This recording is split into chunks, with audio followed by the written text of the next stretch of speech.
ఈరోజు మనం ఛందస్సు గురించి తెలియజేసుకుందాం. విద్యార్థులు చాలామంది గురు లఘువులను గుర్తించడంలో తడబడుతూ ఉంటారు. అలాంటి మనం వివరంగా తెలియజేసుకుందాం. గురు లఘువుల చేత ఏర్పడు గణాలు ఛందస్సులో ఉంటాయి. అయితే ఏది గురువు ఏది లఘువు అని అంటే, లఘువు అంటే ఏకమాత్రా కాలము అంటే రెప్పపాటు కాలములో ఉచ్చరించేటువంటి శబ్దాన్ని లఘువు అని అంటారు. దీన్ని ఈ గుర్తుతో సూచిస్తారు. అయితే ఇక్కడ చూడండి, గురువు అంటే 2 మాత్రల కాలంలో ఉచ్చరించేటువంటి శబ్దము. గురువు 2 మాత్రలు అంటే 2 రెప్పపాటు కాలాలు. అప్పుడు 2 రెప్పపాటు కాలాలు కాబట్టి ఈ విధంగా 2 లఘువులు తీసుకుందాం. ఇది ఒక లఘువు అంటే రెప్పపాటు కాలంలో, ఒక మాత్ర కాలంలో ఉండేది ఒక లఘువు. 2 రెప్పపాటు కాలాలు అంటే 2 మాత్రల కాలంలో ఉండేటువంటిది 2 లఘువులు వేసుకొని ఇలా కింద దీనికి అనుసంధానం చేసామంటే గురువు అయిపోతుందండి. అంటే ఒక గురువులో ఎన్ని లఘువులు ఉన్నాయి? 2 లఘువులు ఉన్నాయని గుర్తుపెట్టుకోండి, 2 మాత్రలు ఉన్నాయని గుర్తుపెట్టుకోండి. అయితే గురువులు అంటే ఏంటో చూద్దాం. ఫస్ట్ దీర్ఘమైన అచ్చులు గురువులు. రెండవ ఈ, రెండవ ఊ, రెండవ రు, రెండవ ఏ. అయితే ఇక్కడ మూడవది ఐ అనేది కూడా గురువు, గుర్తుపెట్టుకోండి. ఎందుకంటే ఐ అనాలంటే మనం శబ్దాన్ని ఎక్కువసేపు పలకాలి. ఓ ఔ ఔ. కాబట్టి ఇవి కూడా గురువులు. ఇకపోతే నిండు సున్నాతో కూడినటువంటి అక్షరాలు ఏమైనా అచ్చులు కానీ హల్లులు కానీ ఉంటే గురువులు. అది అచ్చు కావచ్చు, హల్లు కావచ్చు. నిండు సున్నా కనుక దాని పక్కన ఉన్నది అంటే అది గురువు అని గుర్తుపెట్టుకోండి. నిసర్గతో కూడి ఉన్నా కానీ అది కూడా గురువు అని గుర్తుపెట్టుకోండి. దీర్ఘమైనటువంటి హల్లు చూడండి, దీర్ఘం ఇస్తే కా ఉంది. కాని కానే కాదు, దేనికి ఏ హల్లుకి దీర్ఘం ఇచ్చినా కానీ అది గురువు అవుతుంది. అయితే ఏమి దీర్ఘం అయ్యా? ఈ మామూలు దీర్ఘమే కాకుండా గుడి దీర్ఘం కావచ్చు, కొమ్మ దీర్ఘం కావచ్చు, వృత్తం దీర్ఘం కావచ్చు, ఏత్వం పొల్లు కావచ్చు. పొల్లు కూడా దీర్ఘంతో సమానమైనది. ఈ పొల్లిపోయినటువంటిది ఈ పొల్లు. కాబట్టి దీర్ఘంగా పలుకుతున్నది ఈ పొల్లు, అందుకని ఇది గురువు. ఓ, ఇది కూడా ఓత్వం పొల్లు, ఇది కూడా దీర్ఘంగా మనం పరిగణించాలి. ఓత్వం లేకపోతే డో అంటాం, అప్పుడు లఘు అవుతుంది. ఓత్వం పొల్లు ఉంటే అది గురువు అవుతుంది. ఔ నవ్వు అయ్యవులు కూడా గురువులు అవుతాయి. ఇక్కడ ఐ, ఇది ఔ. కాబట్టి అయ్యవులు ఏ గుణింతువులో ఉన్నా కానీ గురువులే, గుర్తుపెట్టుకోండి, ప్రత్యేకంగా గుర్తుపెట్టుకోండి. దీర్ఘాలు అంటే మనం దీర్ఘాలు, గుడి దీర్ఘాలు, కొమ్మ దీర్ఘాలు చూడకుండా అయ్యవులు కూడా మనం గురువులుగా పరిగణించాల్సిన అవసరం ఉన్నది.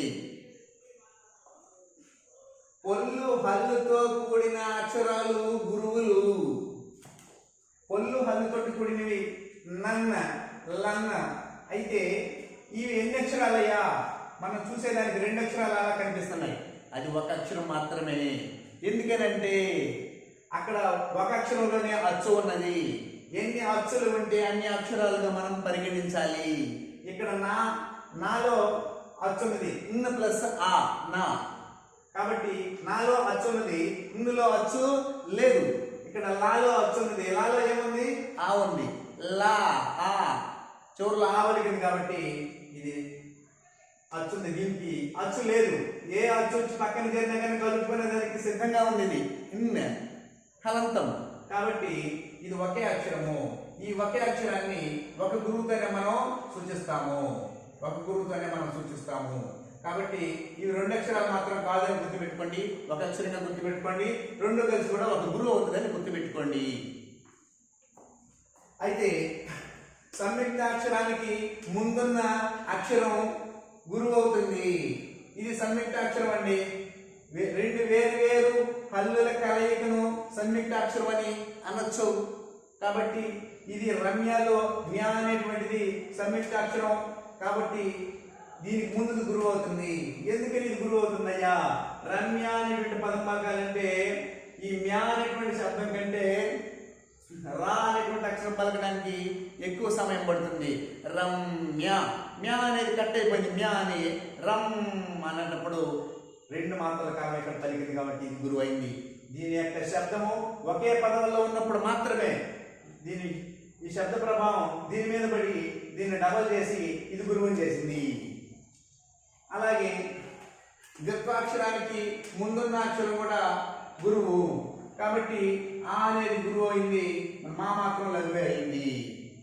దానికి ముందు దాన్ని గురువుని చేస్తుంది కానీ అది మాత్రం లఘువుగానే ఉంటుంది. అది కూడా ఒక్కొక్కసారి గురువుగా ఎప్పుడు ఉంటుందయ్యా?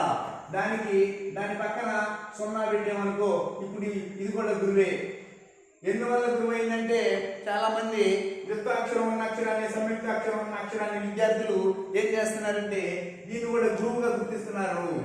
ఎందుకంటే దానికి సంయుక్తాక్షరం ద్విత్వాక్షరం ఉంది కదా సార్ అంటున్నారు. ఇది నా అనుభవంలో ఎదురైనటువంటి సంఘటనలు తెలియజేస్తున్నాను. ఇప్పుడు గురువు అయింది. ఎందుకని 0 వలన గురువు అవుతుంది. లేదంటే దీనికి దీర్ఘం ఉంటే అమ్మా అంటే ఇది కూడా గురువు అవుతుంది. పూర్తిగా గురువు కాదు అని మాత్రం చెప్పడానికి లేదు.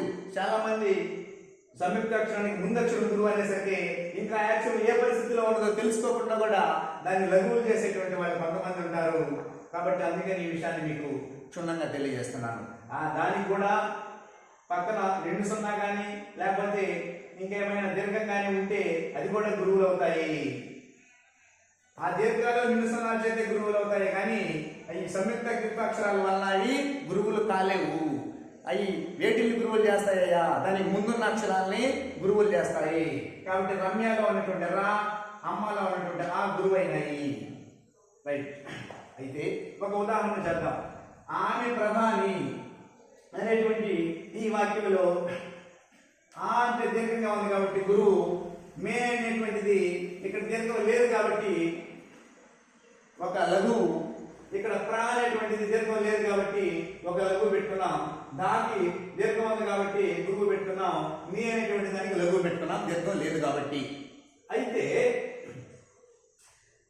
సంయుక్తాక్షరానికి ముందున్న అక్షరం గురువు అని మనం చెప్పుకున్నాం కదా. ఇదిగో సంయుక్తాక్షరానికి ముందున్న అక్షరము గురువు అని చెప్పుకున్నాము. ఈ గురువు అని ఆ సిద్ధాంతంలో ఇది కూడా మనకి ఏమవ్వాలి? గురువు అవ్వాలి. కానీ మనం చెప్పుకున్న దాని ప్రకారం గురువు అవ్వాలి. ఎందుకంటే ఇది సంయుక్తాక్షరం, దీనికి ముందున్నది ఇదే కాబట్టి ఇది గురువు అవ్వాలని చెప్పుకున్నాం. కానీ ఇలా రాస్తే తప్పు. ఎందుకని తప్పయ్యా? నేను చెప్పినటువంటి ఈ సిద్ధాంతము సంయుక్త ద్విత్వాక్షరాలకు ముందున్న అక్షరము గురువు అవుతుంది అనేటువంటి సిద్ధాంతము ఒక పదంలో ఉన్నప్పుడు మాత్రమే చెల్లుబాటు అవుతుంది. ఇది ఒకే పదం కాదు కదా. ఇది ఒక పదము, ఇది ఒక పదము, ఇది ఒక కుటుంబము, అది ఒక పద కుటుంబము. ఈ కుటుంబం ప్రభావం దీని మీద పడదు. ఒక కుటుంబంలో ఉన్నటువంటి అక్షరాల ప్రభావం సంయుక్త ద్విత్వాక్షరాలు ఉంటే ముందక్షరం మీద పడుతుందే కానీ ఇలాగ విడివిడిగా ఉన్నప్పుడు పడదు. కాబట్టి ఈ మే అనేటువంటిది ఏంటి? లఘువు. రైట్. లఘువులు అంటే ఏంటో ఇప్పుడు చూద్దాం. గురువులు కానివన్నీ గురువులు ఏంటో తెలుసుకున్నాం. గురువులు కానివి లఘువులే అవుతాయి ఒక మాటలో చెప్పాలంటే. అయితే హ్రస్వమైన అచ్చులు, హ్రస్వం అంటే పొట్టి, హ్రస్వమైన అచ్చులు లఘువులు. ఆ, ఈ, ఉ, రు, ఏ, ఓ అన్ని ఫస్ట్ అక్షరాలు. రైట్. అశ్వమైన హల్లులు పొట్టి పొట్టి హల్లులు అంటే దీర్ఘం లేనటువంటివి. దీర్ఘాలు ఉన్నవి గురువులు అయినప్పుడు దీర్ఘాలు లేని ఏమవుతాయి? లఘువులే అవుతాయి. కాబట్టి కా కావచ్చు. ఇది గీ, దీనికి దీర్ఘం లేదు కాబట్టి గీ, కాబట్టి ఇది కూడా లఘువే. చట్టముస్తే చూ, ఇది కూడా లఘువే. ఏ గురింటిలో ఉన్నప్పటికీ కూడా హ్రస్వమైనటువంటి అచ్చు కలిసినటువంటి ఏ హల్లైనా లేదా ఏ హ్రస్వమైన ఏ అచ్చు అయినా కానీ లఘువే అవుతుంది. అంతే. దీర్ఘము లేని సంయుక్త ద్విత్వాక్షరాలు లఘువులు అవుతాయి. లేదా దీర్ఘము నిండు సున్నా కూడా అండి. నిండు సున్నా, నిండు సున్నా నిండు సున్నా దీర్ఘం లేనటువంటి సంయుక్త యుక్తాక్షరాలు ఏమవుతాయి? లఘువులు అవుతాయి. అదే నేను ఇందాక ఇక్కడ చెప్పినటువంటి విషయం. నిండు సున్నా పెట్టి దీన్ని గురువుని చేశాం, దీర్ఘం పెట్టి గురువుని చేశాం. ఈ నిండు సున్నా దీర్ఘాలు లేకపోతే ఏమవుతాయి? లఘువులే అవుతాయి. కాబట్టి ఏది గురువు ఏది లఘువు అనేటువంటిది మనం క్షుణ్ణంగా తెలియజేసుకున్నాం. తర్వాత భాగాన్ని రేపు కొనసాగిద్దాం. అందరికీ ధన్యవాదాలు. విద్యార్థులందరూ కూడా దీన్ని చూసి క్షుణ్ణంగా ఛందస్సులో అందరూ కూడా మంచిగా మార్కులు తెచ్చుకోవాలని కోరుకుంటున్నాను.